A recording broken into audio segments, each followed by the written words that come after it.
नमस्कार, आप देख रहे हैं जन वार्ता न्यूज और मैं हूं आपके साथ शालिनी। आप देख रहे हैं आज की बड़ी ताज़ा खबरें। तो आज नजर डालेंगे ऐसी ही सुर्खियों पर। उत्तराखंड पंचायत चुनावों में आरक्षण प्रक्रिया को लेकर कांग्रेस ने भाजपा सरकार पर बड़ा हमला बोला है। कांग्रेस जिला अध्यक्ष राहुल छिंवाल ने कहा कि त्रिस्तरीय पंचायत आरक्षण की प्रक्रिया गलत तरीके से लागू की गई है, जिससे सामाजिक न्याय को गहरा नुकसान पहुंचा है। प्रेस वार्ता में पूर्व जिला अध्यक्ष सतीश नैनवाल ने बताया कि 2016 में कांग्रेस सरकार ने रोटेशन प्रणाली लागू कर हर वर्ग को पंचायतों में प्रतिनिधित्व देने की पहल की थी, लेकिन अब भाजपा सरकार ने पूरी प्रक्रिया को शून्य करते हुए कई सीटों को लगातार एक ही वर्ग के लिए आरक्षित कर दिया है। पूर्व ब्लॉक प्रमुख भोला दत्त भट्ट ने कहा कि इस फैसले से कई सामाजिक और राजनीतिक कार्यकर्ता निराश हैं, जो अपनी पंचायत में प्रतिनिधित्व का सपना देख रहे थे। प्रेस वार्ता में कांग्रेस के कई वरिष्ठ पदाधिकारी मौजूद रहे। कांग्रेस ने चेतावनी दी है कि अगर आरक्षण प्रक्रिया को सही तरीके से लागू नहीं किया गया तो पार्टी जन आंदोलन के लिए मजबूर होगी। सतीश जी, आपको किस आधार पर लगता है कि जो आरक्षण प्रक्रिया है वो भेदभावपूर्ण रही?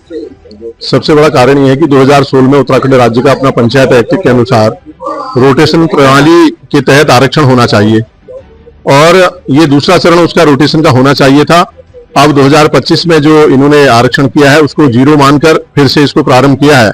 हम ये कहते हैं कि सालों से जो लोग अपने क्षेत्रों में विभिन्न रूप में तैयारियां कर रहे थे, उनकी सीटों को आरक्षित कर दिया गया। कहीं जहां पर आरक्षित होनी चाहिए थी वहां पर सामान्य हो गई, जहां एससी होनी चाहिए थी वहां एससी न होकर एसटी हो गई। तो आरक्षण का जो क्रम था वो क्रम के अनुसार जो पंचायत राज की मूल अवधारणा है, जिसके तहत पंचायतों को रोटेशन में प्रत्येक वर्ग के लोगों को प्रतिनिधित्व करने के लिए जो मूल उसकी धारणा थी, उसको समाप्ति किया है भारतीय जनता पार्टी की सरकार ने, क्योंकि अपनी मनमर्जी चला रही है, चाहते नहीं है चुनाव हो।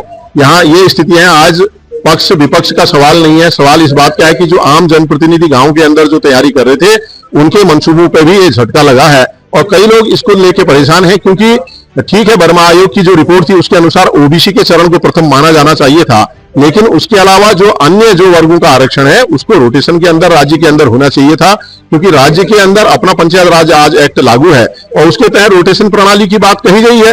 तो आपने अचानक जो है अलग से उसको कर दिया गया। आपकी सरकार है, आप कुछ भी कर सकते हैं, लेकिन जो मूल धारणा जनता के अंदर जो आवाज है, जो जनता की आवाज है, उसके अनुसार आपको आरक्षण का रोस्टर किया जाना चाहिए था, ताकि लोगों को सारे वर्ग के लोगों को अपने अपने क्षेत्रों में अलग अलग रूप में प्रतिनिधित्व करने का मौका मिलता। तो इसलिए हम लोग इस बात का विरोध कर रहे हैं सरकार का। सरकार चाहती नहीं है कि चुनाव हो और सरकार ये भी नहीं चाहती है कि निष्पक्ष रूप में चुनाव हो। सरकार ये भी नहीं चाहती कि सही तरीके से सही लोगों का चुनाव में आए, क्योंकि भारतीय जनता पार्टी के अंदर भी अपनी लड़ाइयां हैं। उन्होंने एक दूसरे के खिलाफ में हम देख रहे हैं कई क्षेत्रों में कई लोग जो भारतीय जनता पार्टी के जनप्रतिनिधि हैं वो भी आपत्तियों के माध्यम से आगे आ रहे हैं, वो भी अपनी लड़ाई को लड़ रहे हैं, लेकिन वो खुल के नहीं बोल पा रहे हैं, क्योंकि भाजपा में भी आपसी द्वंद्वता के कारण कईयों को आपस में जो है इस तरीके से उनकी सीटों को रिजर्वेशन कर दिया गया है। वो लोग भी परेशान है। ये लड़ाई केवल कांग्रेस की नहीं है, ये लड़ाई जो हमारे जो जनप्रतिनिधि गांव के अंदर अपनी तैयारियां कर रहे थे, जो तैयारी कर रहे हैं, और जो मूल धारणा है पंचायत की उसको ध्वस्त करने का काम भाजपा ने किया है।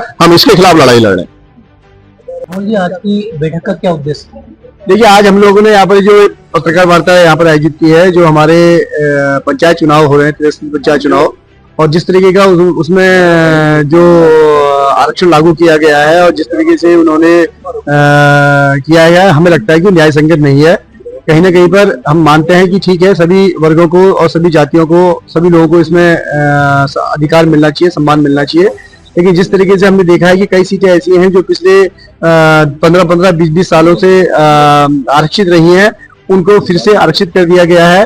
कहीं ना कहीं पर हमारा मानना है कि जो इन्होंने रोस्टर बनाया है वो रोस्टर में कहीं ना कहीं पर खामियां हैं, जिससे कि एक जो न्याय संगत नहीं है और जो हमारे प्रतिनिधि जो जनता की सेवा करना चाहते हैं और जो काफी समय से, लंबे समय से जनता के बीच में रहकर जनता की सेवा कर रहे हैं, उनको कहीं ना कहीं पर उनके अधिकारों को छीना गया है।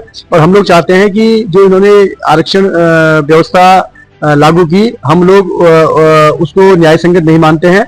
और इसमें हमें ऐसे भी लगता है कि कहीं ना कहीं पर सरकार की जो इच्छा है, जो सरकार की मंशा है, वो कहीं ना कहीं पर एक ऐसी मंशा है कि उसमें कुछ अपने लोगों को भी वो लोग चाहते हैं कि जिसे निपटाना कहते हैं, निपटाना चाहते हैं कि वो लोग ने इस तरीके से चीजें कही हैं। यहाँ पर 15-15, 20-20 साल से जो सीटें जैसी थी उनको वैसी रखा गया, और जो आरक्षण होना चाहिए वो इस तरीके से होना चाहिए कि भाई रोटेशन पे होना चाहिए, कि यदि आज कोई सीट सामान्य है तो कल उसको एससी होना चाहिए, ओबीसी होना चाहिए, और इसी तरीके से हर 5-5 10 साल में जो रोटेशन होता है वो बदलता है। लेकिन इस बार ऐसा हुआ है कि जो पुरानी जो एक परंपरा चली आई है, जो सीधे 15-15 20-20 साल से जिस श्रेणी में रखी गई थी उसी श्रेणियों में उनको पुनः रख दिया गया है, जो न्याय संगत नहीं है, और इसके लिए हम लोगों ने आज ये पत्रकार वार्ता की है।